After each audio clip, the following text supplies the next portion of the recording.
special right triangles and the unit circle.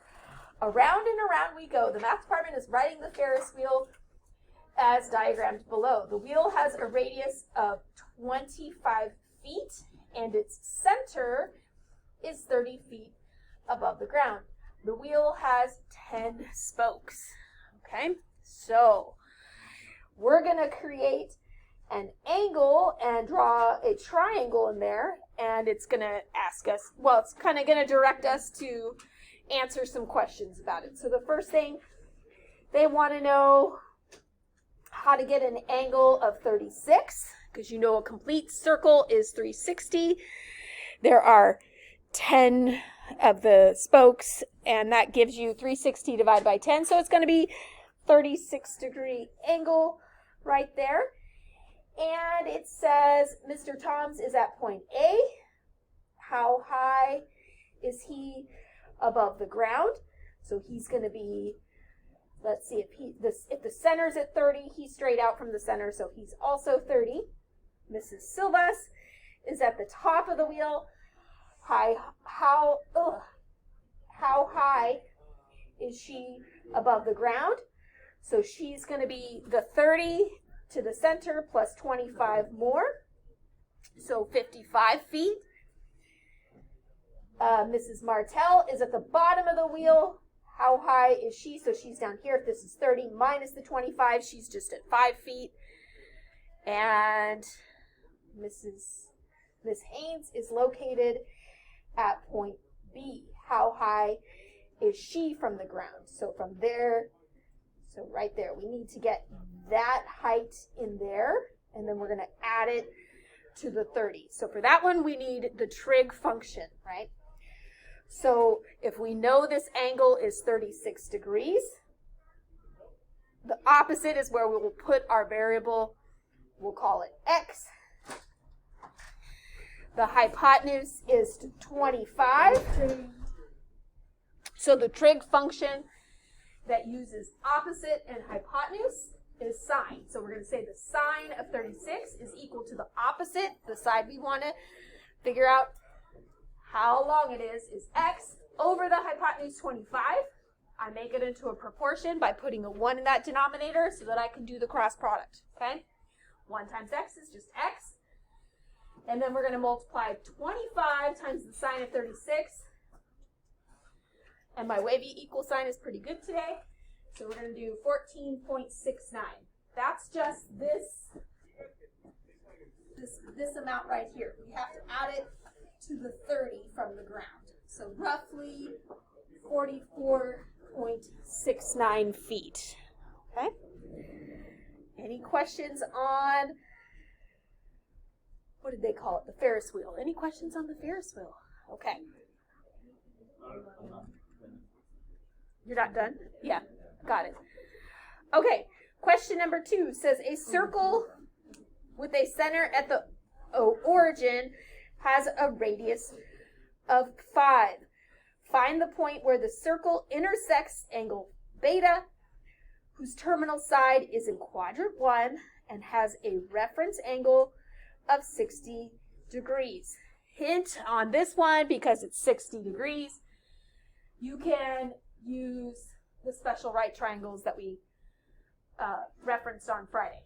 Okay, so quadrant 1 in here. Quadrant 1 is here. Okay, terminal side. It's going to end in there. We know that radius is 5. So on a 30, 60, 90 triangle, that the hypotenuse is going to be twice whatever that short leg is. So if we are given the hypotenuse, we can half it to get the short leg. So that short leg is going to be 2.5, and then the longer leg is going to be 2.5 over rad 3. Okay? So once you have the 3 sides, you have the short leg, you have the long leg, you have the hypotenuse, then they want you to get the sine, cosine, and tangent. They just want you to give the ratio, and if you end up with a radical in the denominator, oh, you don't on any of these. If you were to end up with a radical in the denominator, you would need to rationalize that denominator, okay? But it looks like we don't have one, okay? So for the sine, it would be opposite, which is the 2.5 rad 3 over the hypotenuse of 5. And then I just reduced the 2.5 and 5. That just reduces to 1/2, right? For the cosine, it would be the adjacent, which would be the 2.5 over the hypotenuse. So 2.5 over 5 reduces to 1/2. And then the tangent would be the opposite over the adjacent. So the 2.5 rad 3 over 2.5, the 2.5s cancel, and we're left with rad 3. So they just want you to rewrite it down here at the bottom. The sine was rad 3 over 2. The cosine was 1/2. And the tangent is rad 3. Triangles on circles. A circle with a center at the origin has a radius of 5. Find the point where the circle intersects the angle alpha, whose terminal side lies in quadrant 3 and has a reference angle of 45. Okay. Oh, this one we do have to rationalize the denominator. Okay. So this time we're over here in quadrant 3. Again, the radius is 5, but this time it creates a 45, 45, 90 triangle. Okay? So on the 45, 45, 90, we know the sides should be in the ratio of 1 to 1 to rad 2. But they didn't give us the legs, they gave us the hypotenuse instead. Okay? So when they give you the hypotenuse instead of multiplying by the square root of 2, you actually have to divide by the square root of 2. So we're going to take the hypotenuse of 5 and divide it by the square root of 2. But you can't leave a radical in the denominator, so you have to rationalize the denominator. You do that by multiplying both the numerator and the denominator by the denominator. Okay? That forces the radical out. That's the reason we do it. So 5 times rad 2 is just 5 rad 2. Square root of 2 times the square root of 2 is the square root of 4, and the square root of 4 is 2. Okay? 2 goes into 5 2.5 times. So each of those legs are both 2.5 rad 2. They both are, because on a 45, 45, 90, they're the same. Okay? All right. So from that angle, and they're referring to the one that's connected to the center, we want the sine, cosine, and tangent. Just so happens that the sine and the cosine are going to be the same, which makes sense because you have two legs that are the same. So from here, the sine is opposite over hypotenuse. So the opposite is the 2.5 over rad 2 over the hypotenuse of 5. And we can reduce that. Cosine ends up being the exact same thing, the adjacent over the hypotenuse. Because those two legs are the same, they're going to have the same answer. And then the tangent is opposite over adjacent. So it ends up being 2.5 rad 2 over 2.5 rad 2, which just reduces to 1. Another one. So this one is a circle with a center at the origin again. Radius of 5 again.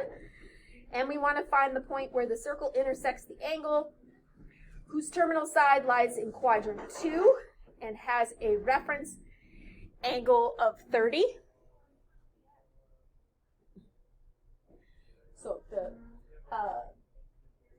angle, it should be in quadrant 2. We want a reference angle 30. That makes a 60. So this would be our short leg. Short leg is going to be half of the hypotenuse. So if the hypotenuse was 5, it's going to be 2.5.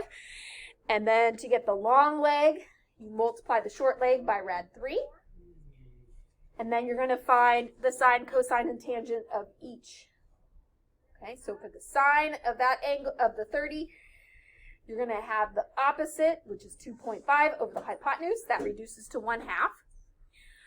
The cosine is going to be the adjacent over the hypotenuse. That's going to reduce to 1/2 rad 3.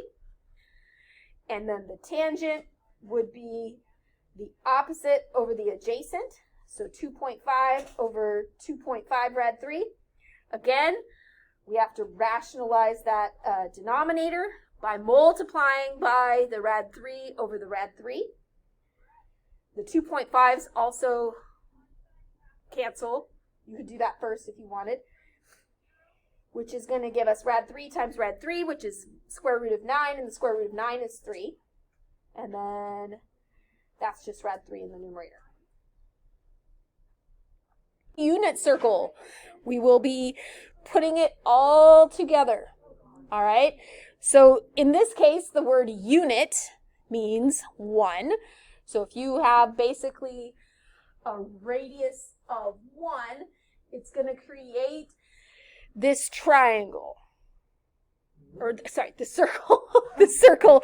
And then with the triangles at each point, if you make a triangle inside that unit circle that has 30, 60, 90, from the 30 degree, you would have a sine ratio of 1 over 2. You would have a cosine ratio of rad 3 over 2. And you would have a tangent ratio of rad 3 over 3. That's using the special triangle 30, 60, 90. Okay? So in the column over here, that's the 60 degrees. You're basically flipping it, right? You're drawing the triangle with a 60, 30, 90. It gives you a rad 3 over 2 for the sine, gives you a 1/2 for the cosine, and it gives you a rad 3 for the tangent. The other special right triangle is your 45, 45, 90. Notice it's only there once. Why? Because 45, 45, you're going to have the same thing, right? So that's going to give you a sine ratio of rad 2 over 2, a cosine ratio also of rad 2 over 2, and a tangent ratio of 1 over 1.